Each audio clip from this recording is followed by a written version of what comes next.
Now, many of you watching might recognise the Big Five as some of the most powerful, majestic animals in the wild. But the name was originally used to describe those hardest to hunt on foot. Yeah, with trophy hunters hitting the headlines in recent years, a photography project aims to challenge the perception of the word shooting and instead celebrate the animals through the lens of a camera. Let's have a look at some of the photos.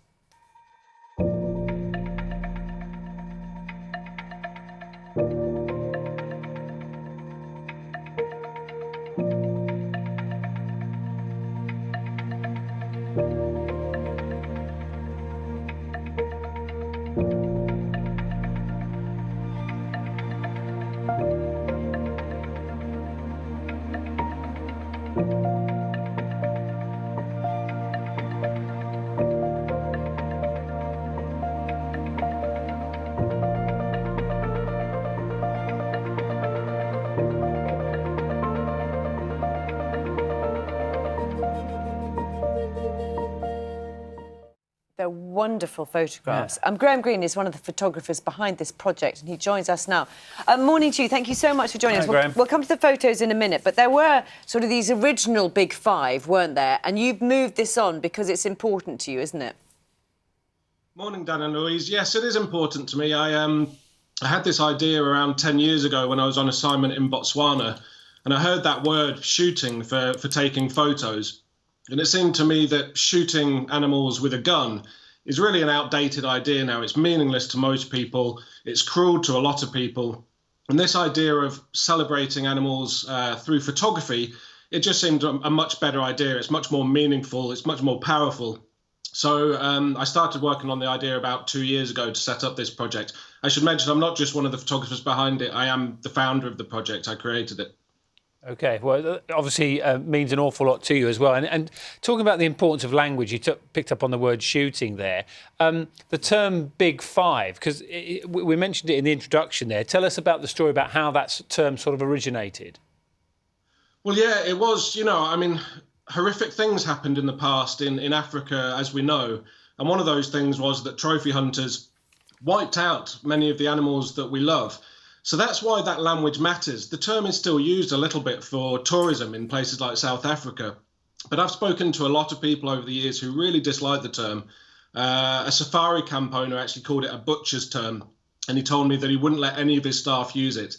And a conservationist who spends her time protecting rhinos said that to use this term that has its roots in killing these animals, it's just something that she wants to see resigned to the past. And I feel the same way. It isn't an anti-trophy hunting campaign, but I just wanted to create something positive and to focus attention on wildlife using photography and using this sort of engaging idea to get people talking about the wildlife they love and thinking about some of the issues that those animals face. I mean, we're just looking at some of the photos now. They are absolutely incredible. It's not everybody, I suppose, who can get access to these creatures and be able to take the photos in some ways, isn't it? But how do you get that? I mean, how do you get them to be so wonderful?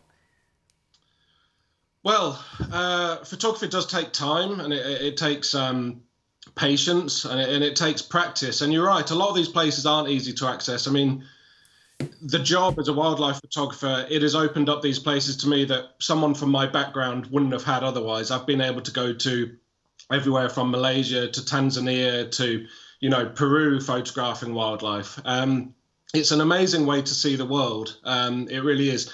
Great photos basically take time, they take a lot of creativity, and you have to love animals. I think that's why this idea of the project came about, and also why so many big name photographers and conservationists got behind it, because it is about protecting what you love. Wildlife photographers spend their time photographing these animals, but I think everyone now is really aware that those animals are disappearing. So if you're just creating beautiful images, it's not enough anymore, because those animals are disappearing. And if we don't use the photography and use that message to get across to people that those animals are disappearing. Animals like lions that people see in photos all the time are actually declining really, really fast. And so I think with photography now, we really need to get that message across rather than just, a beautiful image. Do you think, you talked about how, the idea of trophy hunting is sort of changed a lot in recent years. Do you feel that the importance of conservation is far more in tune with sort of modern thinking? How do you mean, sorry? In the fact that people are particularly, far more interested in it than they maybe were in the past, and it's far more widespread, the importance of it, and protecting, some of the creatures that we've got behind us in the studio. Yeah, and I think that's down to the work of conservationists, and I think in part that's down to the work of photographers. I think people do care more. A photographer called Jen Gooten, who's one of the photographers of the project, says, you can only protect what you love. And I think the way that people learn to love animals or start to love animals is through seeing them. So photography has a really important role to play. Most of the charities that I've worked with, and we've worked with everyone from Dian Fossey to WWF to Polar Bears International, they all use photography to get their messages across. Because if you just put text out there, if you just put scientific information, it's really difficult to engage with people. But what we've seen, we run photo galleries on the New Big Five website, and people love them, and we put messages in there, we contain information in those, but people primarily love the photos, and a photo is a great communicator, and it's a great way to draw people into a story. Yeah, I love the one behind you as well. Thank you very much, Graeme Green. It's been a real pleasure to talk to you. Thank you very much indeed.